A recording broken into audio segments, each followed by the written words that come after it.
My name is Wren, and I have a wolf problem. Not a metaphorical one. I don't have a gambling habit or an unfortunate rivalry with the butcher's dog. I mean a literal 200-pound silver-furred wolf who has decided that my accounting ledger is the most comfortable chin rest in the entire kingdom. He is also, and I cannot stress how much I wish this were not the case, the king. King Declan Ashworth, Alpha of the Ashworth Reach. Lord of the Northern Territories, the man whose title committee clearly had too much creative freedom, is currently drooling on the amortization schedule for the royal stables. His wolf, specifically. The rest of him, the part that signs decrees and terrifies council members, presumably shifted back and is somewhere being regal and unapproachable. But this part, this enormous, furry, profoundly content part, has claimed my desk as sovereign territory. I was hired 6 weeks ago as a neutral auditor, human, because the coexistence accords guarantee that financial disputes in shifter governance can be independently reviewed by human professionals with no pack loyalty and no position in the hierarchy. It's in Article 12. I've read it 4 times. Nowhere does Article 12 address what to do when the head of state decides your adding machine is a pillow. His tail gives a lazy thump, thump, thump against the leg of my chair. I nudge his nose with the end of my quill. Your Majesty, I need the number 7 and 8. And, frankly, the entire number pad. The wolf's only response is to shift his weight, pressing his cheek more firmly against the cool metal. A low rumble starts in his chest. Not a growl, more of a purr, a sound so absurdly domestic for a creature of his size and reputation that it fractures something in my professional composure every time I hear it. My training did not cover this. This was the 4th time this week. The first had been Monday. The great silver wolf had padded into Wren's small, document-filled office in the castle's western wing, as if summoned by the scent of freshly brewed tea and existential dread. He'd circled her desk twice, sniffed her potted fern with visible contempt, and then, with a sigh that ruffled a sheaf of tax forms, plopped his head down directly on her keyboard. A string of gibberish erupted in the middle of a crucial formula. She'd frozen, not from fear exactly, because she'd grown up in a border town where shifters ran the tannery and the bakery and half the town council. She knew what wolves were. She'd been briefed on the Ashworth Pack's customs before she'd accepted the contract. What she had not been briefed on was the protocol for when the most feared alpha in 5 territories decided her fiscal diligence was a spectator sport. Now, on Thursday, it was practically routine. The guards outside her door no longer looked alarmed. They just nodded at the king's wolf form as if he were a senior manager conducting a surprise inspection.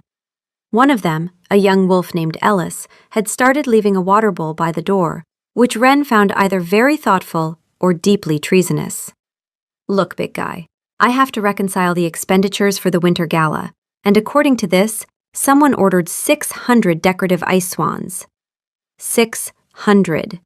Do you have any idea what the transport and preservation costs are on that? Because I do, and the numbers don't add up. And your very regal, very large head is in the way. The wolf's ears twitched. He opened one golden eye, gave her a look of profound, soulful understanding, and then licked her hand. It was like being washed with a warm, damp bath towel. Wren slumped back in her chair. She loved her job. She loved numbers, the clarity of them, the way a well-balanced ledger told a story no one could argue with. What she had not anticipated was that her workplace would come with a 200-pound lapdog who happened to command an army. The door opened. Lena, the royal archivist, leaned in with 2 cups of tea and an expression of barely concealed delight. Lena was human, like Wren, one of a dozen human professionals employed under the Accords, which had been ratified 53 years ago after the border wars, and which guaranteed human workers the same legal protections in shifter territories as they'd have at home. Lena had been at the castle for 8 years and knew where every document in the kingdom had ever been filed, including several that various people fervently wished she didn't. Still here, I see. Lena nodded at the wolf. He's providing oversight, Wren said. He's providing drool. Lena handed her a cup. The kitchen staff are taking bets, by the way. Current odds are 3-1 that you've bewitched him with numerical sorcery. I'm an accountant. Exactly. No one understands what you do, so it might as well be magic. Lena scratched the wolf behind one ear, casual as anything. He huffed in approval.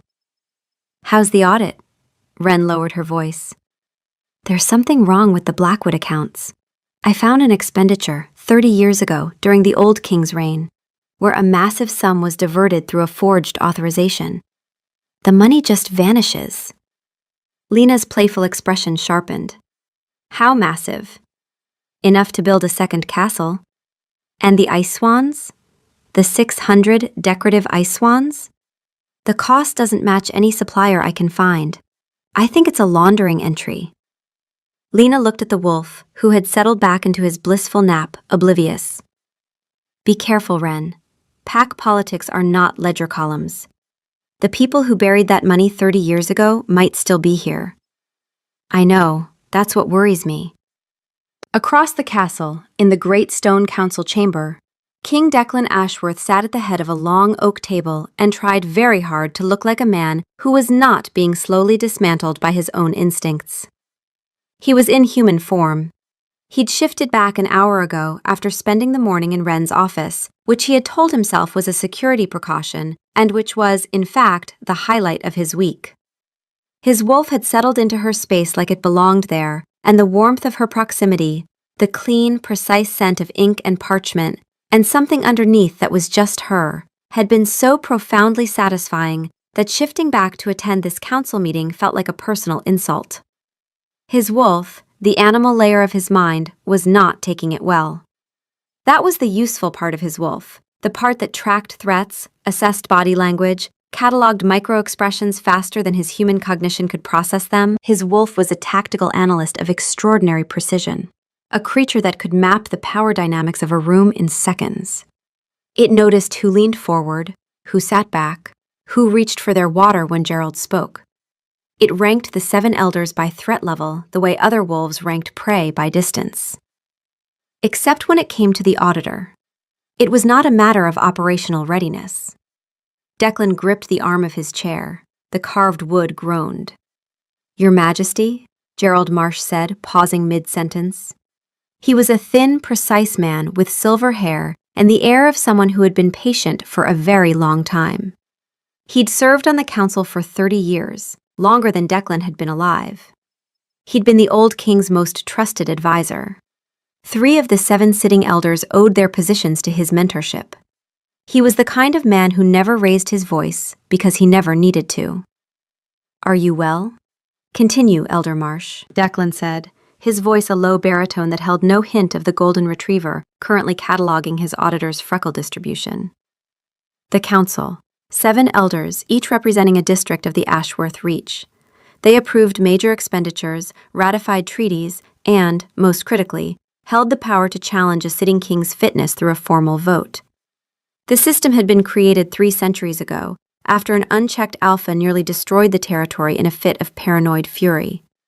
It was a good system. It kept kings accountable. It also meant that Declan could not simply command, he had to persuade. And Gerald Marsh had spent 3 decades making himself indispensable to the persuading. Under the coexistence accords, human observers could attend open council sessions. Human merchants traded in the capital markets.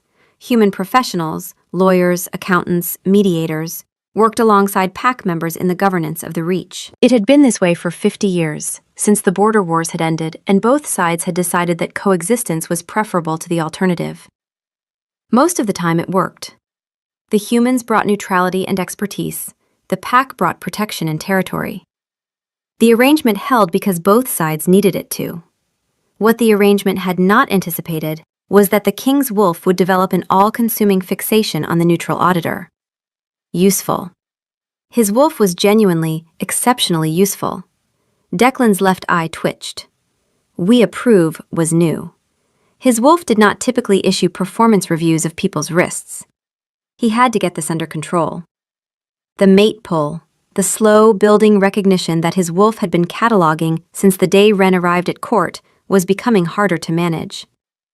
It hadn't been instant. His wolf hadn't taken one look and declared her his fated match. It had been gradual. A scent he noticed, then noticed again, then couldn't stop noticing. An irritation he couldn't name. A pull toward her office that he'd rationalized as security concern, then professional interest, then stopped rationalizing altogether. His wolf had known before he did. It always did. It had simply started filing her under essential, the way it filed breathing and perimeter checks, not as a decision, but as a fact. The next time the great silver wolf padded into her office, Wren was ready. She didn't look up from her ledger. "Wipe your paws, I just had the floors cleaned." The wolf stopped. One massive paw hovered in midair. He looked down at his feet, then back at her, golden eyes wide with genuine confusion. "Don't look at me like that. There's a mat by the door. Use it." The wolf, the king of the Northern Territories, commander of the Ashworth Guard, a creature whose growl could allegedly be felt through stone walls, backed out of the office, shuffled his paws deliberately on the mat, and re-entered with an expression of profound virtue. He walked to her desk and laid his head, not on her keyboard, but on the floor beside her chair, looking up at her with the dignified satisfaction of a wolf who had completed a very important task. Wren's heart did something complicated and unwelcome. She reached down and, remembering a note she'd found tucked into a scroll of highlighted financial discrepancies, written in the king's sharp, elegant hand, reading simply, "He likes scratches behind the ears." She scratched. Right behind the left ear. Firmly. The effect was instantaneous. The wolf's entire body went boneless. His eyes rolled back. A deep, rumbling purr erupted from his chest, vibrating through the soles of her shoes. One of his back legs started thumping uncontrollably against the filing cabinet, creating a rhythmic bang, bang, bang that rattled the ink bottles on her desk. She pulled her hand away. The thumping stopped. The wolf blinked, looking slightly dazed, and then nudged her hand with his nose. "More, please, now." She was training the king like a dog. This was possibly a beheading offense. It was also the funniest thing that had ever happened to her. "All right." She resumed the scratches with one hand, while pulling a ledger closer with the other. "Since you're here, let me walk you through what I found. Someone, 30 years ago, forged your father's authorization to divert a fortune from the treasury. The signature is almost perfect. The loop on the G is a fraction too tight. It's tiny, but it's there." The wolf's ears swiveled toward her, alert despite the ear scratches. "The money went through a shell account and vanished. But money doesn't vanish. It goes somewhere. And I think the ice swans are connected. That line item in the gala budget is a laundering entry. The supplier doesn't exist." The wolf whined softly. He didn't understand the numbers, not in this form. But he understood her urgency, the scent of her focus sharpening, the shift in her breathing. He pressed his shoulder against her leg, a warm and solid weight. The door opened. A tall, broad-shouldered man with weary eyes stood in the doorway. Jamie Holt, the king's beta, took in the scene. Wren leaning over her desk with one hand buried in the king's fur and pinched the bridge of his nose hard enough to leave marks. "Wren. A word." She patted the wolf's head. "Be right back. Don't approve any expenditures while I'm gone." The wolf huffed. It sounded like agreement. In the hallway, Jamie spoke fast. "I need you to understand what's happening. The wolf, that wolf, has identified you as his mate. You know what that means." "I know what it means," Wren said evenly. She'd grown up around shifters. She knew about mate bonds, the slow pull, the recognition, the eventual marking. She just never expected to be on the receiving end. "I also know I didn't ask for it." "Nobody asks for it," Jamie said. "It just is. And right now, it's a political crisis. Because Vanessa Marsh, Gerald Marsh's daughter, has been positioned as the expected queen for the last 10 years. Her father is the most powerful elder on the council. If word gets out that the king's wolf has bonded to the human auditor instead of the elder's daughter..." He trailed off, scrubbing a hand over his face. "Just be discreet, please." Wren returned to her office. The wolf was exactly where she'd left him, watching the door with alert golden eyes. He nudged her hand the moment she sat down, as if checking that she was real. She scratched behind his ear and his tail thumped, and she thought, I am in so much trouble. The trouble arrived that afternoon in the form of Vanessa Marsh. She was tall and imperious, dressed in deep green silk, her dark hair coiled in an elaborate arrangement that must have taken an hour. Her eyes swept the room, the cramped office, the stacked ledgers, the human woman, with the precision of someone cataloging things beneath her. Well, Vanessa said, her voice dripping with condescension. The king's little project. Wren met her gaze. Can I help you, Lady Marsh? Vanessa ignored her. She looked at the wolf. Declan, darling, come. My father is hosting a hunt this evening. You should be there, not lurking in a clerk's office. The wolf didn't lift his head. He shifted his weight, pressing closer to Wren's chair, and a low rumble started in his chest. Not the happy purr, something darker. Vanessa's composure cracked for just a moment. She looked from the possessive wolf to the unimpressed accountant, and her expression curdled. You think this matters? She said, her voice losing its silk. A mate bond with a human? My father has sat on the king's council for 30 years. Bloodlines matter. Alliances matter. You are a ledger girl with ink on her fingers, and your father's accounts don't balance, Wren said, unable to help herself. But I'm sure that's just a coincidence. The silence that followed was absolute. Something shifted in Vanessa's face. Not rage, not yet. Something rawer. For half a second, she looked like a woman who had spent 10 years building her life around a promise that was never hers to keep, and who could feel the foundation cracking under her feet. It was gone almost instantly, replaced by the cold mask, but Wren saw it, and for one uncomfortable moment, she almost felt sorry for her. You have no idea what you've walked into, Vanessa said. Her voice was quiet now, not condescending. Tired. My father doesn't lose. He has never lost.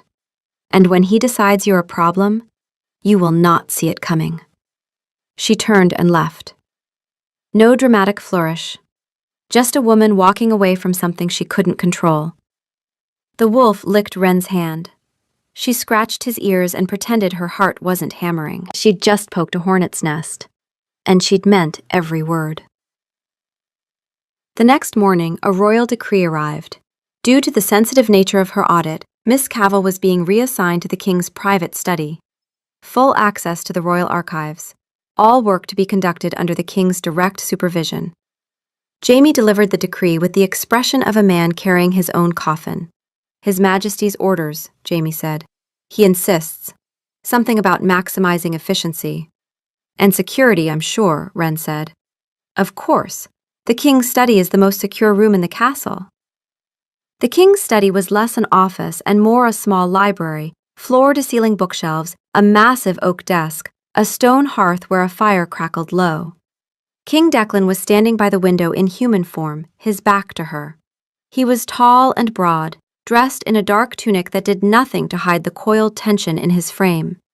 His dark hair was pushed back from a face that looked carved for severity. Miss Cavell, he said without turning, you have your instructions. I do, Your Majesty. He turned. The golden eyes, the same gold as his wolf's, fixed on her with an intensity that made the air in the room feel thinner.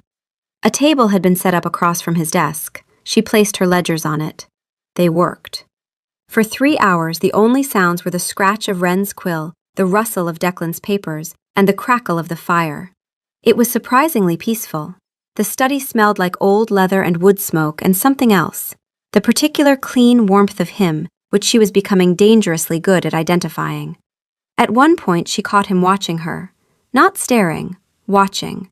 The way you watch something you're trying to understand. When their eyes met, he looked away immediately, as if he'd been caught stealing, and turned a page in his treaty with such deliberate focus that she was certain he wasn't reading a single word of it. Later, she stood to stretch, arching her back, rolling her shoulders. Across the room, Declan dropped his pen. It clattered on the stone floor. He bent to retrieve it with stiff mechanical movements, his face flushed, and when he sat back up, he very carefully aligned the pen parallel to the edge of his desk, as if the pen's placement were a matter of territorial importance. Later still, he appeared beside her table holding 2 cups of tea. "You've been working for hours. A break is advisable." "Thank you, Your Majesty." Their fingers brushed as she took the cup. A jolt, warmth, not electricity, something slower and more deliberate, traveled up her arm. Neither of them pulled away. He stared at their joined hands for a long moment, his expression caught between something he wanted and something he was afraid of. And she realized with a clarity that startled her that this, the tea, the table, the careful arrangement of her workspace, was his version of the wolf lying on her desk, a different form of the same impulse. Be near her. Make sure she's comfortable. Stay. He cleared his throat, set the tea down, and returned to his desk, with the careful movements of a man walking away from a cliff edge. The tea was brewed perfectly. Chamomile, a little honey, no milk. She had mentioned her preference once, in passing, to Lena in the hallway 3 weeks ago. He had either overheard, or his wolf had catalogued the scent.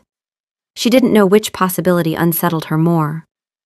She brought the fraud evidence to his desk an hour later, laid out the shipping records, the forged signature, the shell account, the ice swan anomaly. Declan's softness vanished, replaced by a focus as sharp and cold as a blade. He traced the forged signature with his finger. "My father's head of council," he said quietly. "Gerald Marsh." "I believe so. And I think the ice swan expenditures in the gala budget are connected. They're laundering entries. The money is still moving, which means we need to freeze every account his office touches. Today." Declan looked up. "Freeze them. Standard forensic protocol. When you find active embezzlement, you lock the accounts first and sort the damage later. Every hour those channels stay open, more evidence disappears and more money moves. I've done this before. You freeze, you seize the records, you halt all expenditures pending review. Then you build the case from a position of control." She said it the way she said everything about her work, with the calm, absolute confidence of someone who knew exactly what she was talking about. Because she did. "You can't." The 2 words were flat, and they stopped her cold. "Gerald's office administers 40% of the kingdom's operating budget," Declan said. He stood and pulled a map from the shelf behind his desk. Not the political map, the supply map. The one marked with grain routes and patrol circuits and the thin red lines of the rebuilding fund that flowed south to the territories still recovering from the border wars. "These are the border patrol wages, paid through Gerald's discretionary fund because my father gave him authority over defense expenditures 30 years ago and no one ever clawed it back. These are the grain shipments to the mountain villages, 6 settlements that can't grow their own food in winter, authorized through Gerald's office. And this is the rebuilding allocation for the Southern Territories. 40 families are living in temporary shelters right now, waiting on the next disbursement." He set the map down. "You freeze Gerald's accounts today, and by next week the border patrols miss their pay. The grain shipments stop. The rebuilding fund goes dark. Real people, Wren, not ledger entries. People who eat because that money moves on time." Wren stared at the map. She could see the numbers behind it, the flow of funds, the dependencies, the single points of failure. Gerald hadn't just been stealing, he'd been making himself load-bearing. Every legitimate function of the Treasury flowed through his office because he'd spent 30 years ensuring it would. "That's not an accident," she said. "He did this deliberately. He embedded himself so deep that removing him collapses the system. It's the oldest trick in forensic fraud. Make yourself essential so no one can afford to cut you out." "I know what it is," Declan said. "It doesn't change the fact that if you freeze those accounts tomorrow, the mountain villages don't get their grain. And if I don't freeze them tomorrow, he moves another 100,000 crowns to wherever he's hiding it, and we lose the evidence trail I've spent 6 weeks building." Her voice was sharp now, not with anger, but with the precise frustration of an expert watching someone ignore her expertise. Every day those channels stay open is a day he uses to cover his tracks. That's not a guess. That's how fraud works. I have seen this exact pattern destroy cases. You give them time, and they burn everything. Then we don't give him time. But we don't starve people either. You can't have both. Then we build both. The silence that followed was different from any silence they'd shared. Not the warm quiet of working side by side. Not the charged stillness of almost touching hands over tea. This was two people who were both right, staring at each other across a gap that neither expertise could bridge alone. Wren broke first. Not broke down, broke open. What if we reroute the legitimate payments first? I map every real expenditure flowing through Gerald's channels, the patrols, the grain, the rebuilding fund. You set up parallel payment paths through Jamie's office. New authorizations, new signatories. Once the essential money is flowing through clean channels, we freeze Gerald's accounts and he's got nothing left to hide behind. Declan was quiet for a long moment. How long to map the payments? 2 days, maybe 3. I'd need Lena in the archives to cross-reference the disbursement schedules. 3 days gives Gerald time to notice. 3 days gives Gerald time to notice. Wren agreed, but it doesn't give him time to rebuild 30 years of infrastructure. And once those parallel channels are live, you can freeze him without a single person missing a meal. Declan set his jaw. 3 days, not 4. And you work from this office where I can see who comes and goes. Agreed, Wren said.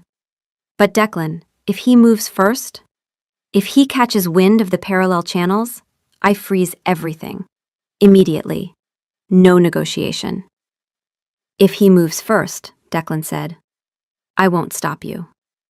It was a compromise. It was also the first time she'd called him by his name. Neither of them mentioned it. Both of them noticed. She returned to her table. He returned to his desk. They worked in silence, but it was a different silence now. Not the easy warmth of before, and not the cold distance of disagreement. Something harder and more honest. The silence of two people who had seen each other clearly, disagreed from genuine conviction, and chosen to build something together anyway. Gerald Marsh struck on the 3rd day. The parallel channels were almost live. Wren had mapped every legitimate payment, Jamie's office was ready to take over the disbursements, and she was hours from giving Declan the go-ahead to freeze. But Gerald hadn't survived 30 years by being slow. He'd noticed the new authorization forms passing through Jamie's office, and he understood exactly what they meant. He presented forged ledgers to the council, showing a series of payments from the royal treasury into a private account, an account bearing Wren Cavill's name. The evidence was meticulous, the paper trail immaculate. He called for her immediate arrest on suspicion of embezzlement and high treason. Declan sat at the head of the council table and felt his wolf clawing at the inside of his mind. He knew. He knew with every part of himself, human and wolf, that the accusation was a lie. But he could not say that. Not here. Not in front of a council where Gerald held 3 votes, and the challenge clause was a single accusation away. He did the hardest thing he had ever done. He played the part. Miss Cavill is to be confined to the guest quarters in the East Tower, he said, his voice dangerously level. She is a person of interest. She will be treated with the courtesy owed to a professional of the Accords until this matter is resolved. No one is to question her without my authorization. The courtesy clause was everything. It meant guards, not chains. A comfortable room, not a cell. It was the absolute maximum protection he could provide without tipping his hand. Wren was brought before the council. She stood straight and still and looked at him. He saw the question in her eyes and he could not answer it. He stared at a point just past her shoulder and kept his face a mask of stone. She was escorted out. He watched her go and did not breathe until the doors closed. The guards assigned to Wren's quarters in the East Tower were, to a man, excruciatingly polite. The first offered her a choice of dinner, roast pheasant or lamb, with a wine list. The second apologized for the draft from the window and offered to have the glazier come in the morning. The third, young Ellis, brought her a blanket, a pillow, wool he'd remembered from a conversation she'd had with Lena weeks ago in the hallway, and a small pot of chamomile tea with a note that read, "From the kitchen. We hope this is satisfactory. I'm confined for treason," Wren said. "Yes, ma'am," Ellis said. He shifted his weight, uncomfortable.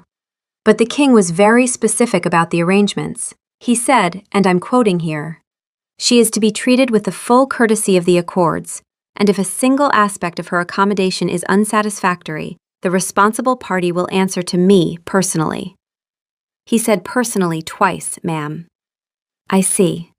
Also, Ellis added, he sent the good soap, not the guest soap, the good soap, from his own stores. Wren looked at the bar of soap Ellis was holding out.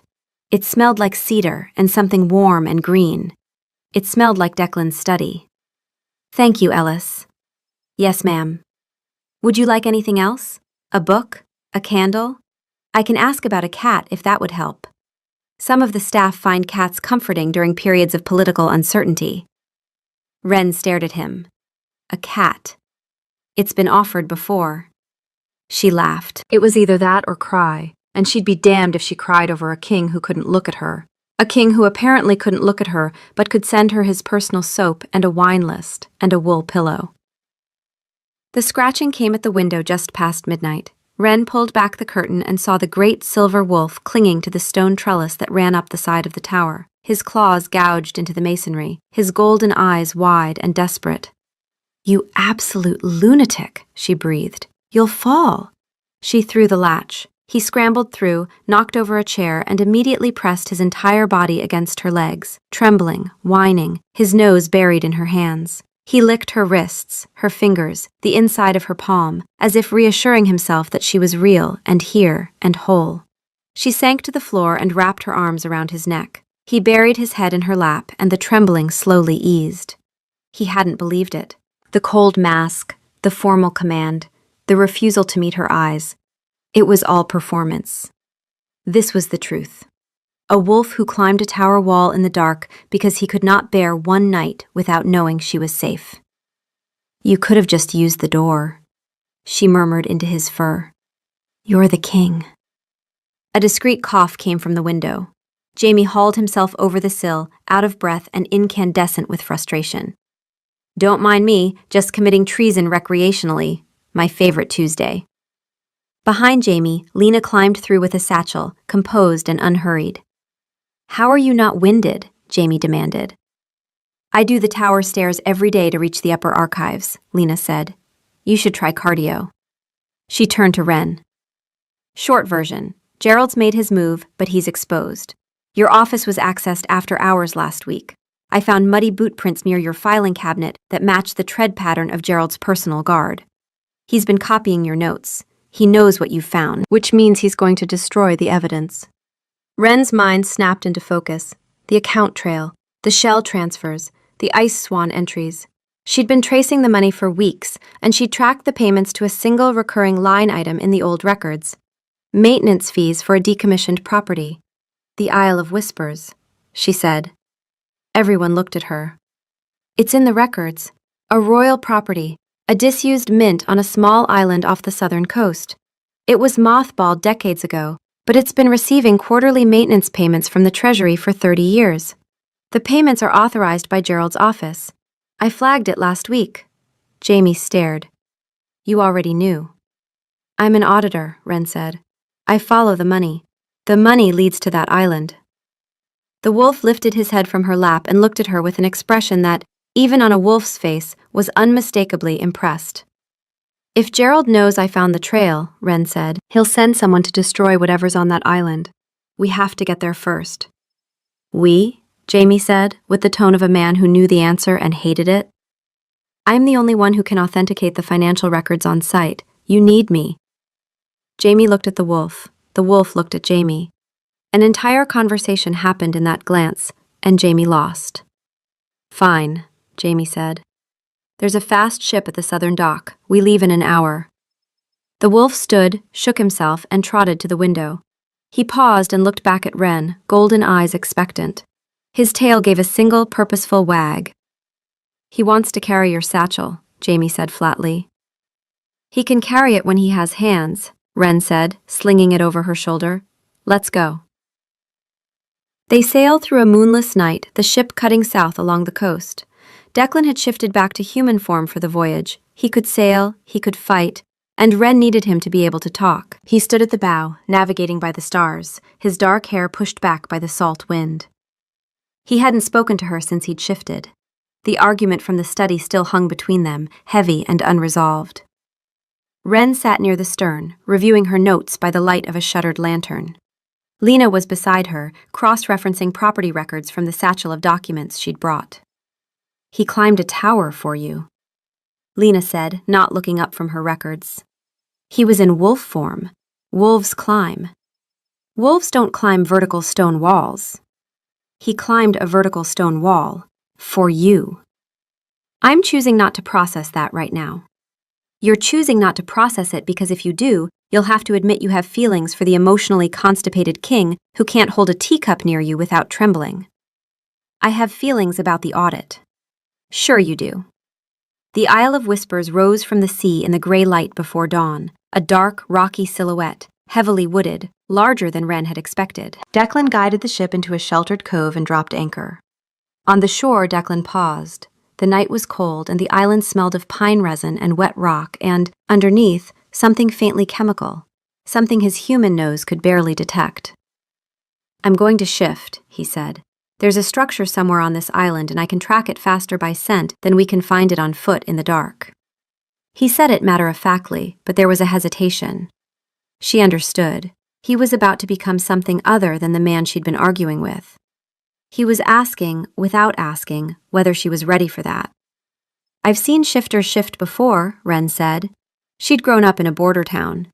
She'd seen the butcher shift behind his shop on full moon nights, heard the tannery workers crack jokes about whose turn it was to guard the clothes pile. "You haven't seen me." She held his gaze.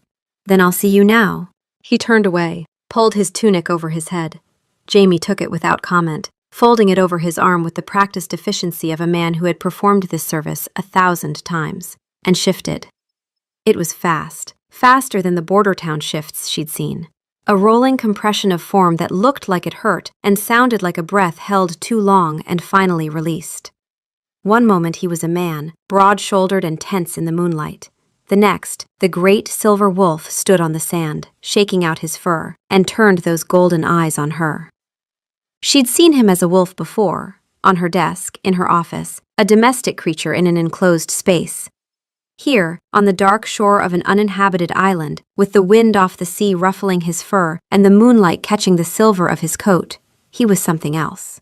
Not tame, not domestic. Wild and enormous and completely, unmistakably himself. He was beautiful. She didn't look away. Jamie handed her Declan's boots. He always forgets about the boots. 5 years I've been carrying his boots. The wolf put his nose to the ground and moved into the trees. Not thinking, not deliberating, following a scent trail, something acrid and metallic that pulled him forward through the undergrowth like a thread being reeled in. Wren, Jamie, and Lena followed, picking their way through the dark forest by lantern light. The wolf moved with an animal certainty that had nothing to do with human reasoning. He paused at forks in the path, nose working, then chose without hesitation. Twice he circled back to Wren and pressed his shoulder against her leg. Not communication, just proximity, the instinct to keep her within reach, before returning to the trail. At a cleft in the rock face, he stopped. Pawed at the ground near a heavy stone that looked natural but wasn't, his claws scraping at the base with an insistence that said this, this, this. Jamie knelt, felt along the edges, and found a hidden lever set into the rock. He pulled it. The stone swung inward. The smell that rolled out was stale metal and something chemical, sharp enough to sting. Jamie lit a lantern, and they stepped inside. It was not a mint. It was a forgery operation. Smelting furnaces, casting molds, engraving plates. And in the center of the room, stacked on wooden pallets, were hundreds of gold bars stamped with the seal of a foreign merchant guild. Clean, untraceable wealth. 30 years, Wren breathed. She was already at the nearest table, pulling open ledgers, scanning entries. He's been running this for 30 years. Stolen treasury funds in, laundered gold out. The ice swans, the maintenance payments, all of it funnels here. She pulled out her own blank ledger and started copying. Dates, amounts, authorization codes. Her quill moved fast, her hand steady. This was what she did. This was what she was good at. The wolf, who had shifted back into the room's shadows so that Declan could dress, emerged human and silent. He stood beside Wren, watching her work, his face unreadable. "You were right," he said quietly. "You said to build the case. This is the case." Before she could respond, the sound of boots on stone echoed from the entrance. Gerald Marsh stepped into the lamplight, flanked by a dozen armed men. He was dressed for travel, his thin frame rigid with purpose. His eyes swept the room, the evidence, the witnesses, the king, and his lips pressed into a cold, satisfied line. He did not look surprised. He looked like a man whose schedule had been confirmed. "My guard reported your ship leaving the southern dock," Gerald said. "You made it easy, frankly. The same man who copied Miss Cavill's notes also copied her shipping research. I knew you'd come here. I simply had to wait." The spy. The muddy boot prints in Wren's office. Gerald hadn't just been monitoring her. He'd been reading her work, following her conclusions, waiting for the moment she'd lead them all here. Every step of her investigation had been visible to him. Wren felt a cold, sick fury settle in her chest. She'd been thorough, she'd been careful, and she'd been watched the entire time. Jamie drew his sword. Declan stepped forward, putting himself between Gerald's men and Wren. His wolf was fully present. She could see it in the way he moved, the way his eyes tracked every guard simultaneously, the way his body angled to shield her without conscious thought. "It's over, Gerald," Declan said. "Over?" Gerald's smile was thin and precise, the smile of a man who had been patient for 30 years and saw no reason to stop. "Your Majesty, you're in a vault full of evidence that incriminates you as easily as it incriminates me. Who will the council believe? The young king whose human mate led him on a midnight adventure to a remote island? Or the elder who has served faithfully for 3 decades? He gestured to his guards. "My men will report a tragic fire, an old mint, unstable chemicals. You were all caught inside during an ill-advised investigation. The kingdom will mourn its young king. And the council will appoint a regent. I have some thoughts on who." The casualness of it was the worst part. He wasn't raging. He wasn't desperate. He was cleaning up a mess. Wren's eyes were already moving, not at Gerald, at the room. The furnaces, the casting molds, the barrels against the far wall. Heavy wooden casks, marked with a warning symbol she recognized from the maintenance invoices. Chemical smelting agent.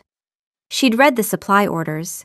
She knew exactly what was in those barrels and exactly what would happen if they met a flame. Gerald followed her gaze and his smile widened. "Ah, the auditor notices things." "Yes, Miss Cavill. One torch and this entire vault becomes a furnace. Which is rather the point." The guards advanced. 12 swords. 4 people and no way out through the entrance. Wren made a decision.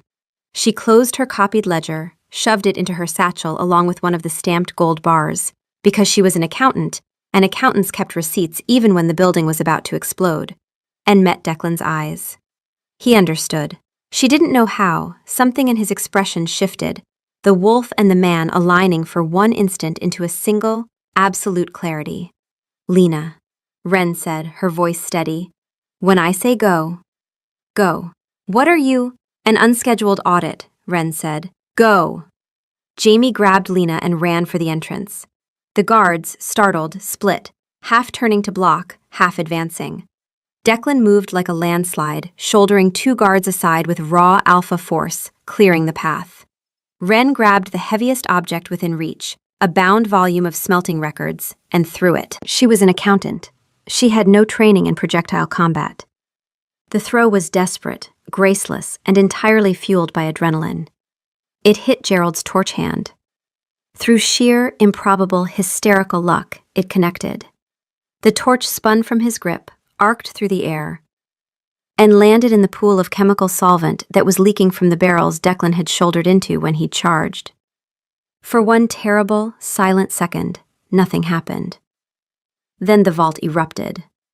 The blast threw Wren backward. Declan caught her, arms around her, body between her and the fire, moving them both through the entrance and out into the night air. Jamie hauled them clear.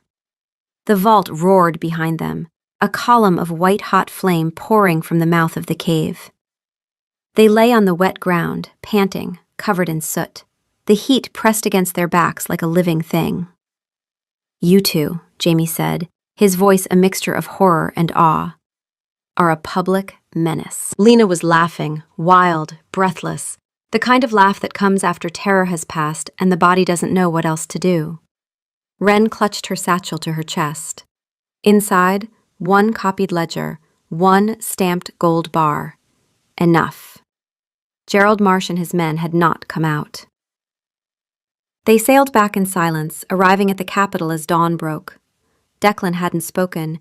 He'd sat at the bow, staring ahead, his face locked in the expression of a man assembling a plan. In the king's study, he dressed in formal black and turned to Wren. "I need the ledger and the gold bar," he said. She handed them over. Their fingers touched. He held them for 1 second longer than necessary, then pulled away. "Wait here," he said. He summoned Harlan, the second-ranking elder and Gerald's closest ally on the council. Harlan arrived looking arrogant. He did not yet know about the island. Wren watched from the doorway as Declan dismantled him. It was surgical. Declan stood by the fireplace, his posture deceptively relaxed, the stance of a man with nothing to prove, which was the most dangerous kind. He laid the copied ledger on the table, open to the page Wren had marked.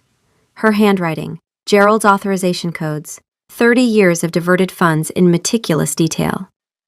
He placed the gold bar beside it, foreign stamped, the Merchant Guild seal catching the firelight, direct from the island vault. "Your associate," Declan said conversationally, "maintained a forgery operation on the Isle of Whispers for 3 decades.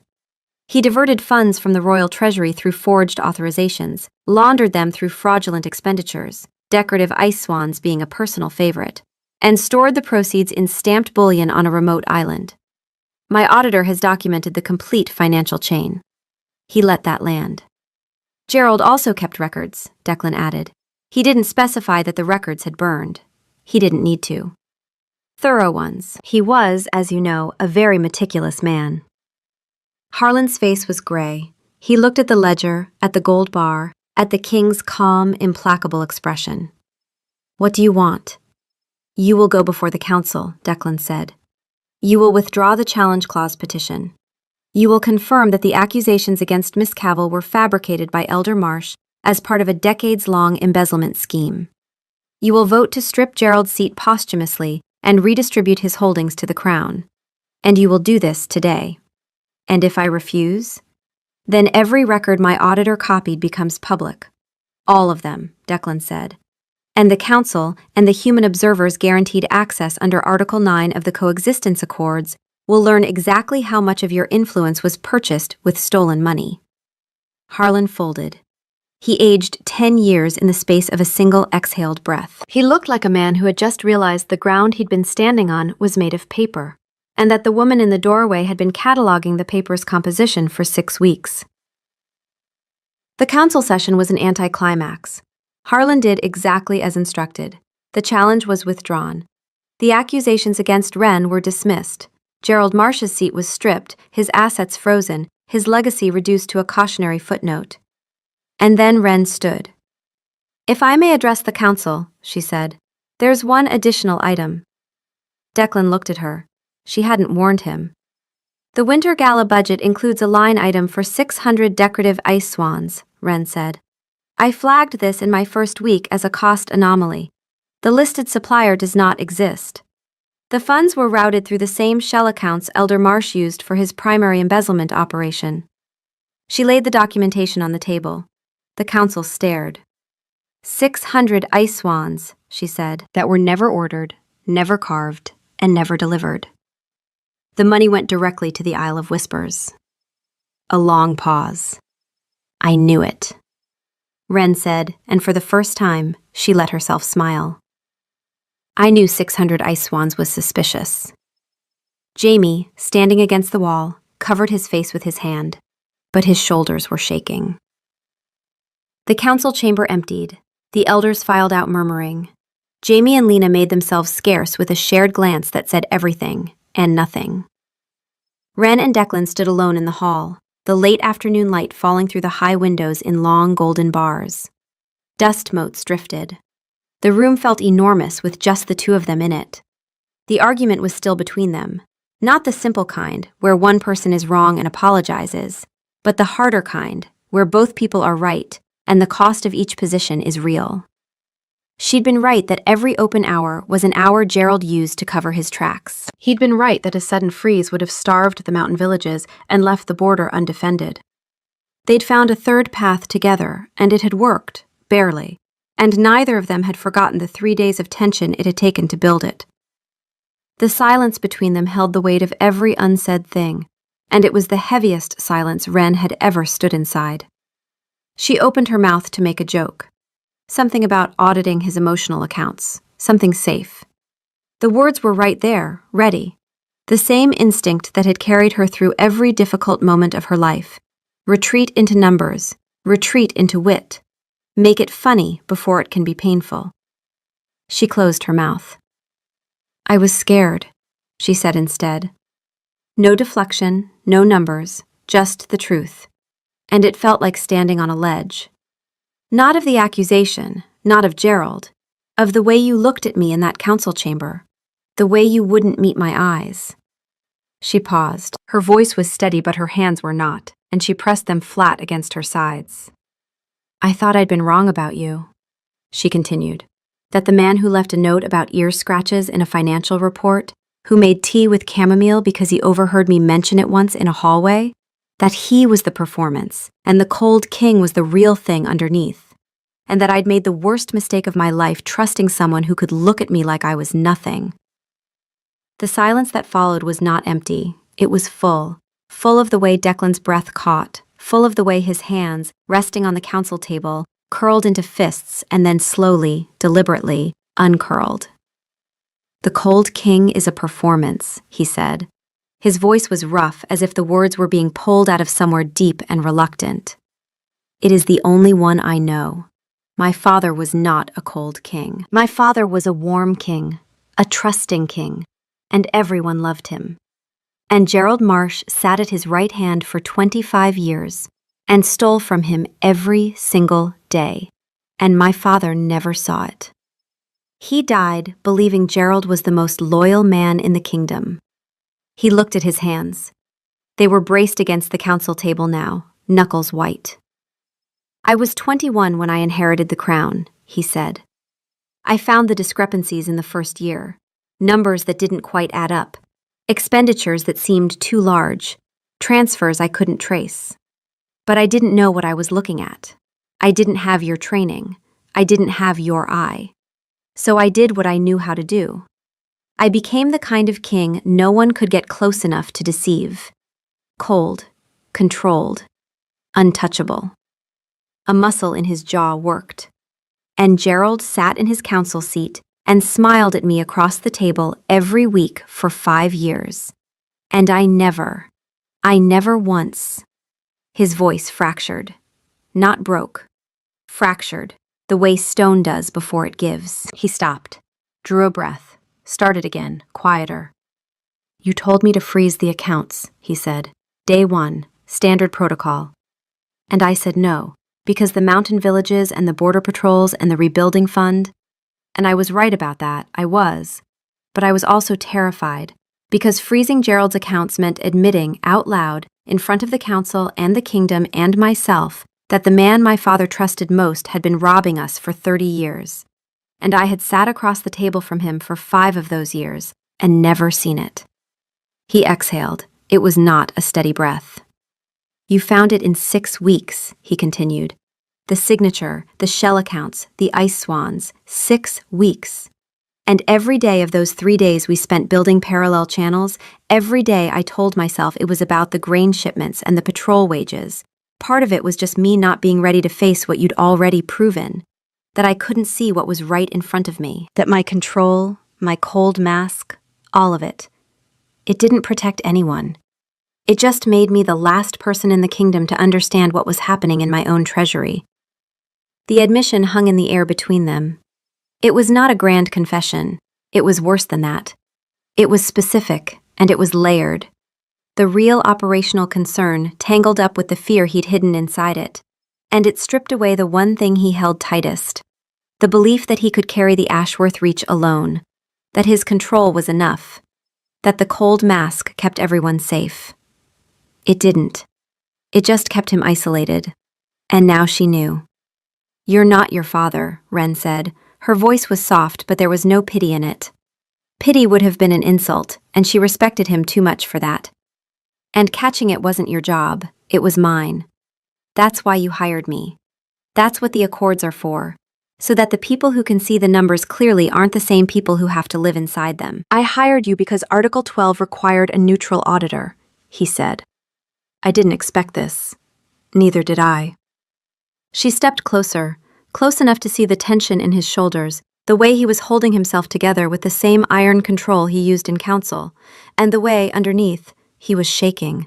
Not visibly, but she could feel it through the bond that was already forming between them. The pull that had been building for weeks, the warmth that was not magic, but something more ordinary and more frightening. The experience of being known.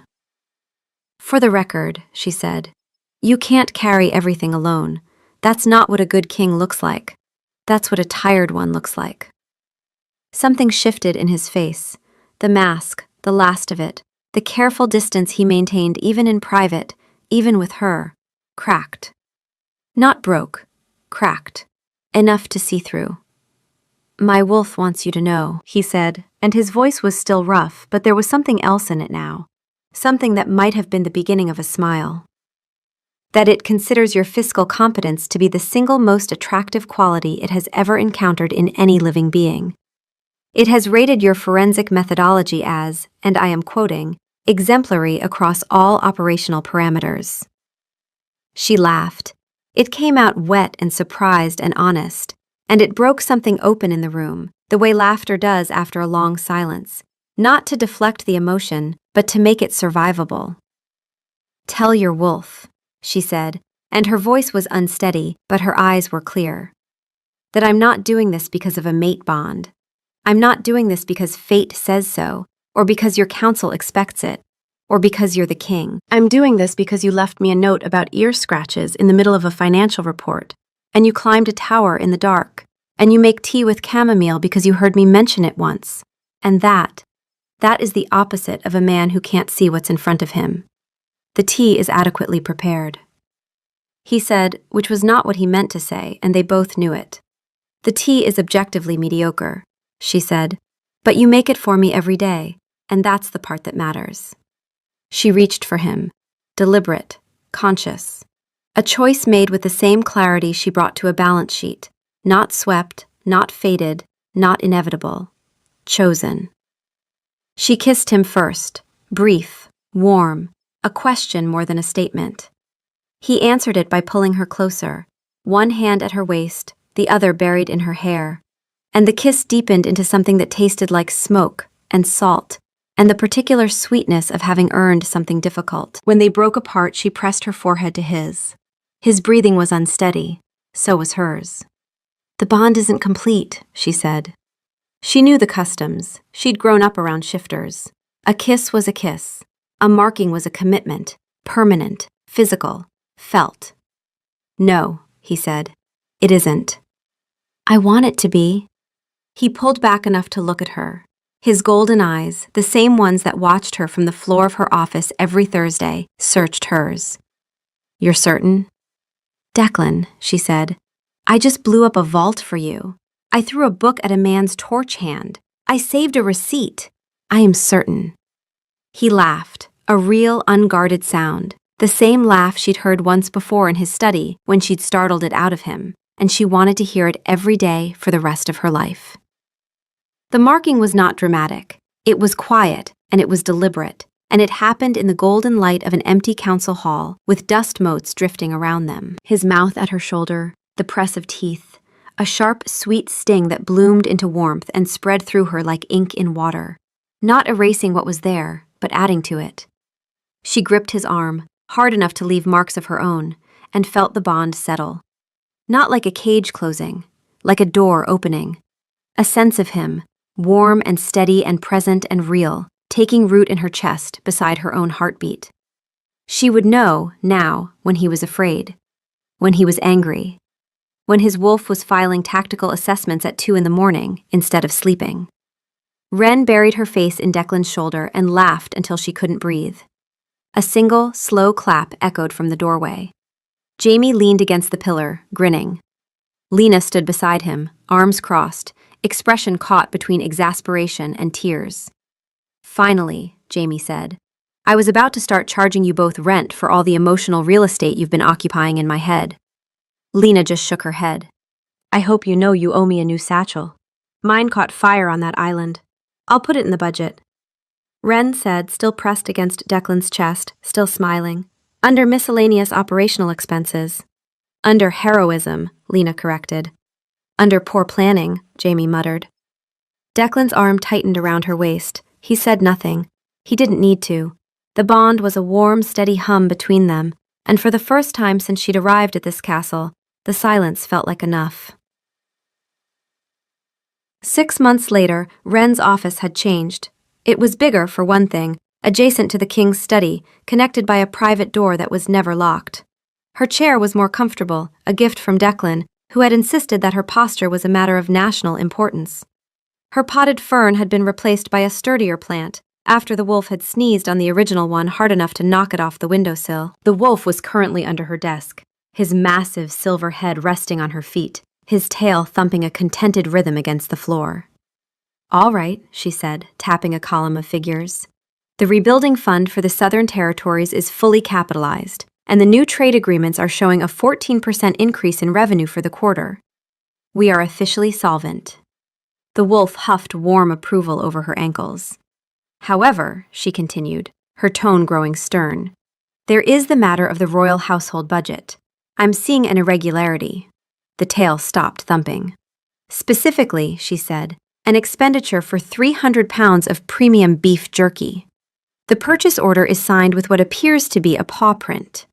The wolf under the desk whined softly and tried to make himself very small, which was impossible for a creature his size. "Do you have anything to say for yourself, Your Majesty?"